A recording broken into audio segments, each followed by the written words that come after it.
السلام عليكم. أول شيء نحب نوضح قضيتي الفترة اللي فاتت منتشرة على مواقع التواصل الاجتماعي. قضيتي أنا وقبيلة فوايد.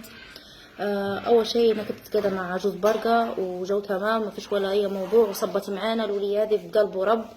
وشو نقول لكم يعني بالتالي حتى بعد أول ما عدينا في 302 ونحن فتحنا محضر وهي جتنا يعني استقبلتنا أحسن استقبال وضبطتنا وقدرت تبكي. أهم حاجة نحب نوضح حاجة واحدة، أن أنا الدواء اللي دويتها عليها هي إنها الدواء هذه مفبركة وكلها من واحد اسمه قاعد عند جهة أمنية، وإن شاء الله حيتحروا عليه ويتم القبض عليه. الحاجة الثانية ان الدواء بتاعت ان مش مقطع واحد انا طلعت فيه، نضيتي فوق نضيت من 3 مقاطع ولا هن 4 مقاطع يصوروا لي فيه بالتتالي، وكل ما يصوروا لي مقطع ينزلوا فيه يدزوا فيه الفوزي الفادي وهو قاعد في الحبس. فوزي يقول لهم لا البنت شكلها خايفه، نزلوا مقطع واحد اخر ويصوروا فيها مقطع واحد اخر ويدزوا لها يقول لهم لا البنت شكلها خايفه، قولها تلبس هيك، قولها تدير هيك. المهم نحب نوضح الأزبرقة أنا هي أمي، وإني أنا حتى أول يوم جيتها فيه وتلاقيت فيه معاها تميت نبكي وضبطتها وهي بروحها بكت معانا، ويعني حست بينا. يعني أنا ممكن ليبية أو مرة بحيث نلقى وحدة ليبية كيف تحس بيا. الحاجة الأخرى أن المقاطع اللي أنا نزلت عليها والدوا دوتها عليها والله مجبورة كلها بالإجبار، لأني كنت مخطوفة وهم متاعين اللي كانوا خاطفيني أمس غير طلقوني وطلقوني أخرى على المكان طلقوني فيه هذا في قريونس، يجيك الشاليه بتاعت النيروز، نزلوني غادي وعدوا.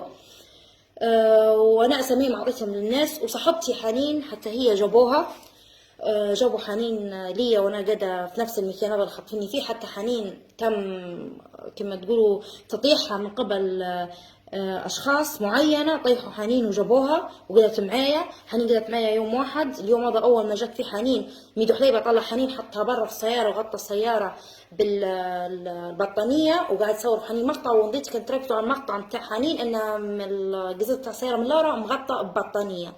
الحاجة الثانية ان الفيلا والمكان اللي حبسني فيه ميدو حليبة مستعدة نصف الكم بالتاء والباء، حتى شن فيه المواصفات هي كلها حفظتها خلاص، كلها في راسي. ها الحاجة الأخرى ان عزوز برقة الأيام الأولى من بعد ما مسكني أنا ميدو حليبة ميدو تنزلها في رسائل وهي ترد عليه في رد يعني بتاع مصبية معانا ما زالت. بس امتى عزوز برقة رفعت يدها مني انا ومن حنين؟ بعد ما جت حنين وميدو صور حنين مقطع اخرى كان كمان مركزين عليها السياره، نفس السياره اللي انا صورت فيها مقطع، نفس السياره اللي صور فيها حنين مقطع، نفسها هي نفس السياره. وانا يوم اللي صورني مقطع وقال كان برا وتدهور وعلق اخرى في جنبي اغنيه بتاعت اليسا، كنت انا يبرم بيا على الجزيره هذه بتاعت ال 1200 ويرد شرب بوديمه، ومن بوديمه لجزيره ال 1200 ويرد اخرى شرب بوديمه. اهم حاجه انا نحب نوضح ان انا توا فاطمه قاعده بنسب نكمل فيها قضيتي ومستحيل نسيبها. الحاجه الثانيه انا مانيش محتفه بحكومه في ليبيا او في بنغازي الا بافندي جمال العمامي ومدير الامن وكتيبة طارق بن زياد. انا الثلاث كتايب هذين يطلبوني نعدي لهم اي حاجه من اول يوم خطفوني فيه لحد يوم اللي امس، اليوم اللي طلقوني فيه وجيت فيه اخرى لنفس المكان اللي خضوني فيه وعدوا بيا كتيبة 302.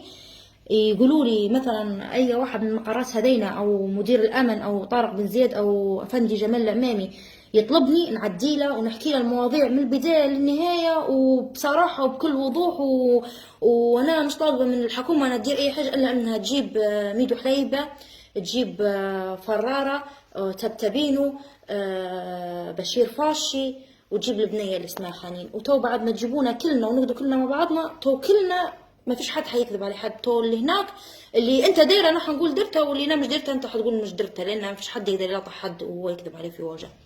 والموضوع الاخر ان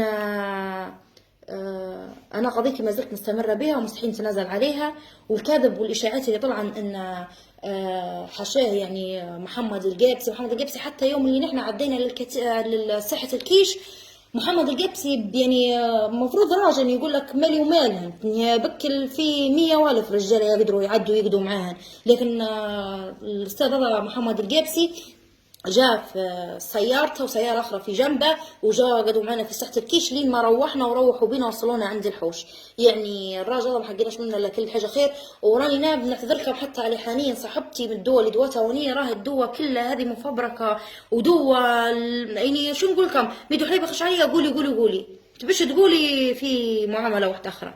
ونفس الدوا دار الحنين، وسجلنا المقاطع. ويوم اللي دز المقطع متاع حنين، الواحد اسمه سيف مسك صفحة اسمها شبح الداخلية، قال له نزله.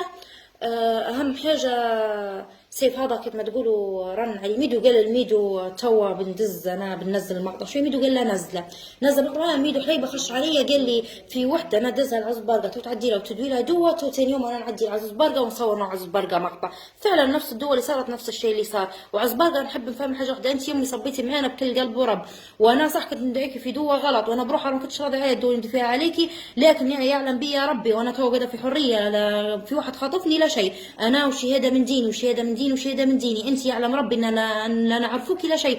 بس الله غالب يقول لك الكلب عند مرض طاح الراس، وميدو حليبه كان حاطنا في مكانه ومجبورات يقول يا ندير، فهمتي؟ والله غالب وخلاص. ونحب نوضح أصبرقة أن والله صبيتي معانا، وأن أنا لحد اليوم هذا طلعتي ما نديرلكش على أي مقطع على أي حاجة دايرتيها، إلا اليوم بعد ما طلعت أنا دزيت لك رسالة أنت مصورتيها ودزتيها لميدو حليبة.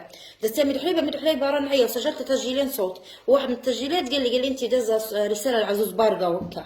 وأنا نحب فهمك حاجة يمي، إن والله مستحيل تلاقي وحدة يعني حست بك كيف أمها زي أنا، لأن راه فاقدة أمي ليا واجد بكر. والسلام عليكم.